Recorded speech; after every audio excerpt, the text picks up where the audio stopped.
5 ciri-ciri teman yang pura-pura baik beserta contohnya. Yang pertama, berkata manis di depan tapi mengkritik di belakang. Teman yang pura-pura baik sering mengungkapkan pujian atau kata-kata manis di depan orang lain, tetapi di belakang mereka sering berbicara negatif atau menjelekkan tentang orang yang sama kepada orang lain. Contohnya, dia memuji temannya sendiri kepada orang lain saat lagi nongkrong bareng. Tetapi setelah orang yang dia puji sudah tidak ada, dia akan menjelekkan temannya tersebut kepada orang lain. Dan yang lebih parahnya lagi, dia mungkin menceritakan aib temannya sendiri kepada orang lain. Ciri yang kedua, memamerkan kebaikan. Mereka sering menunjukkan tindakan baik dengan tujuan untuk mendapatkan pujian atau pengakuan, bukan karena keinginan tulus untuk membantu. Contohnya, coba kalian ingat-ingat lagi saat kalian lagi kumpul sama teman-teman kalian di kafe misalnya. Terus tiba-tiba ada teman kamu yang datang sama teman ceweknya. Katakanlah cewek ini cantik gitu kan. Jika teman kalian yang biasanya pelit kalau bayar itu nggak pernah mentraktir kalian, dan tiba-tiba di hari itu dia mau bayarin kalian semua,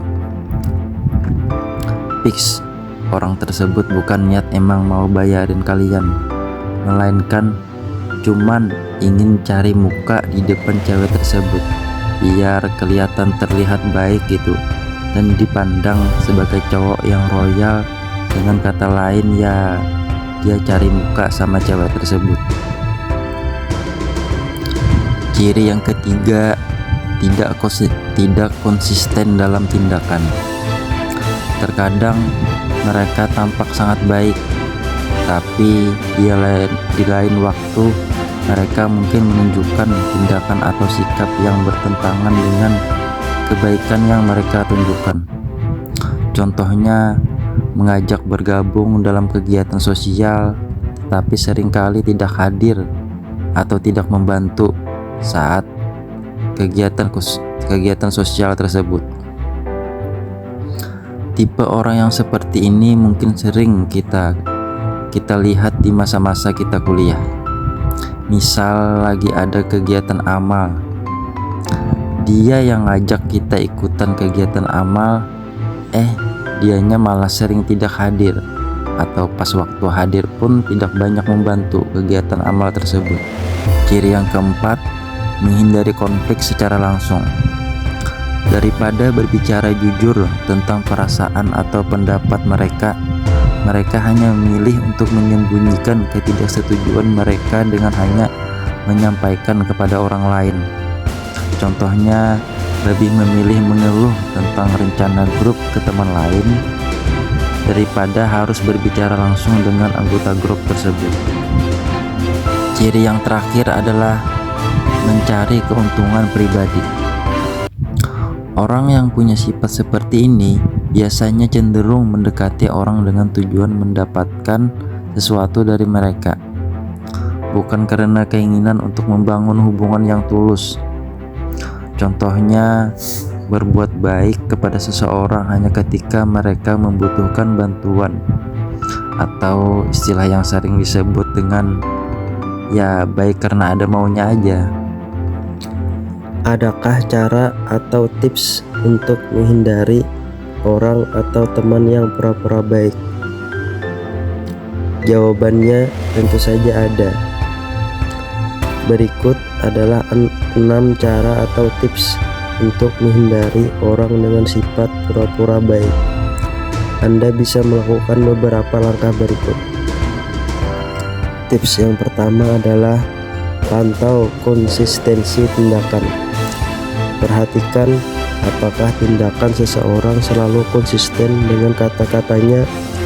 Jika seseorang seringkali bertindak bertentangan dengan apa yang mereka katakan, itu bisa menjadi tanda-tanda. Tips yang kedua adalah pendekatan realistis. Hindari terlalu cepat tergoda oleh tindakan baik tanpa melihat motif di baliknya. Jika seseorang sering menunjukkan tindakan baik dengan tujuan tertentu, pertimbangkan apakah itu kebaikan tulus atau hanya sebuah sandiwara. Tips yang ketiga adalah komunikasi langsung. Berbicaralah secara langsung dengan orang tersebut dan tanyakan pendapat atau perasaannya mengenai sesuatu hal. Orang yang tulus biasanya akan berkomunikasi secara terbuka dan jujur. Tips yang keempat adalah percaya pada insting Anda. Jika Anda merasa ada yang tidak beres atau sesuatu yang tidak cocok, ada rasa yang menjanggal dari hati, percayai insting Anda. Kadang-kadang perasaan atau intuisi kita bisa memberikan petunjuk tentang karakter seseorang. Tips yang kelima adalah bersikap kritis. Jangan mudah terpengaruh oleh tampilan luar atau kata-kata manis. Lakukan evaluasi mendalam tentang karakter dan motivasi seseorang sebelum memutuskan untuk mempercayainya sepenuhnya. Tips yang keenam adalah hindari ketergantungan. Jika Anda merasa seseorang hanya mendekati Anda ketika membutuhkan sesuatu, pertimbangkan untuk menjaga jarak atau mengurangi interaksi dengan orang tersebut. Dengan mempraktikkan langkah-langkah di atas, Anda dapat meningkatkan kemampuan untuk mengidentifikasi dan menghindari orang yang pura-pura baik dalam kehidupan Anda. Terima kasih yang sudah menonton video ini sampai habis. Semoga kita dihindarkan dari orang atau teman-teman yang mempunyai sifat pura-pura baik. Assalamualaikum warahmatullahi wabarakatuh. Sampai jumpa lagi di lain waktu.